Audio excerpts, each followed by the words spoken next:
കുമരകം പക്ഷി സങ്കേതത്തിലൂടെ ഒഴുകുന്ന നദി ഏത്? ഉത്തരം കവണാർ. കവണാർ ആണ് കുമരകം പക്ഷി സങ്കേതത്തിലൂടെ ഒഴുകുന്ന നദി. ദേശീയ ജലപാത 3 കടന്നു പോകുന്ന കനാൽ ഏത്?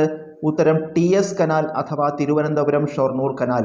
TS കനാൽ അഥവാ തിരുവനന്തപുരം ഷൊർണൂർ കനാലാണ് ദേശീയ ജലപാത 3 കടന്നു പോകുന്ന കനാൽ. വലിയ പറമ്പ കായൽ ഏതു ജില്ലയിലാണ്? ഉത്തരം കാസർഗോഡ് ജില്ലയിൽ. കാസർഗോഡ് ജില്ലയിലാണ് വലിയ പറമ്പ കായൽ. ഇന്റർനാഷണൽ മോണിറ്ററി ഫണ്ടിന്റെ മാനേജിംഗ് ഡയറക്ടറായ ആദ്യ വനിതയാര്? ഉത്തരം ഫ്രാൻസിലെ ക്രിസ്റ്റീനിയ ലഗാർദെ.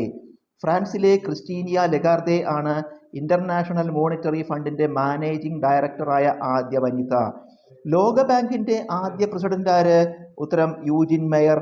യൂജിൻ മേയർ ആണ് ലോക ബാങ്കിന്റെ ആദ്യ പ്രസിഡന്റ്.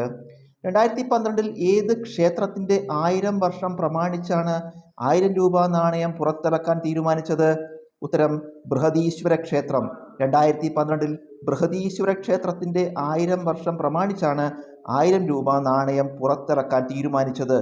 പ്രസിഡന്റിന്റെ ഔദ്യോഗിക വസതിയായ രാഷ്ട്രപതി ഭവൻ രൂപകൽപ്പന ചെയ്തതാര്? ഉത്തരം എഡ്വിൻ ലൂട്യൻസ്. എഡ്വിൻ ലൂട്യൻസ് ആണ് പ്രസിഡന്റിന്റെ ഔദ്യോഗിക വസതിയായ രാഷ്ട്രപതി ഭവൻ രൂപകൽപ്പന ചെയ്തത്. പദവിയിലിരിക്കെ അന്തരിച്ച ആദ്യ ഇന്ത്യൻ വൈസ് പ്രസിഡന്റ് ആര്? ഉത്തരം കൃഷൻകാന്ത്. കൃഷൻകാന്ത് ആണ് പദവിയിലിരിക്കെ അന്തരിച്ച ആദ്യ ഇന്ത്യൻ വൈസ് പ്രസിഡന്റ്. ലക്ഷം വീട് പദ്ധതിക്ക് തുടക്കം കുറിച്ച സ്ഥലമേത്? ഉത്തരം 1972 ചിതറയിലാണ് ലക്ഷം വീട് പദ്ധതിക്ക് തുടക്കം കുറിച്ചത്. ലക്ഷം വീട് പദ്ധതിക്ക് തുടക്കം കുറിച്ചത് 1972 ചിതറയിലാണ്. കേരളത്തിലെ ആദ്യത്തെ ജയിൽ മ്യൂസിയം സ്ഥാപിച്ചതെവിടെ? ഉത്തരം കണ്ണൂർ ജയിലിൽ. കണ്ണൂർ ജയിലിലാണ് കേരളത്തിലെ ആദ്യത്തെ ജയിൽ മ്യൂസിയം സ്ഥാപിച്ചത്. കേരളത്തിലെ ആദ്യത്തെ ഹൈ സെക്യൂരിറ്റി ജയിൽ ഏത്? ഉത്തരം Viyyur central jail. Viyyur central jail ആണ് കേരളത്തിലെ ആദ്യത്തെ high security jail.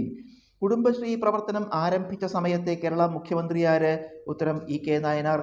E K നായനാരാണ് കുടുംബശ്രീ പ്രവർത്തനം ആരംഭിച്ച സമയത്തെ കേരള മുഖ്യമന്ത്രി. എർഗോസ്റ്റെറോൾ എന്ന കൊഴുപ്പ് ഏത് ജീവകമായാണ് മാറുന്നത്? ഉത്തരം ജീവകം ഡി. എർഗോസ്റ്റെറോൾ എന്ന കൊഴുപ്പ് ജീവകം ഡി ആയി ആണ് മാറുന്നത്. വൻകുടലിൽ ബാക്ടീരിയകൾ ഉത്പാദിപ്പിക്കുന്ന വിറ്റമിൻ ഏത്? ഉത്തരം വിറ്റമിൻ കെ. വിറ്റമിൻ കെ ആണ് വൻകുടലിൽ ബാക്ടീരിയകൾ ഉത്പാദിപ്പിക്കുന്ന വിറ്റമിൻ. കാരണമറിയാത്ത രോഗങ്ങൾ ഏതു പേരിൽ അറിയപ്പെടുന്നു? ഉത്തരം ക്രിപ്റ്റോജനിക് ഡിസീസസ്. കാരണമറിയാത്ത രോഗങ്ങൾ ക്രിപ്റ്റോജനിക് ഡിസീസസ് എന്നറിയപ്പെടുന്നു.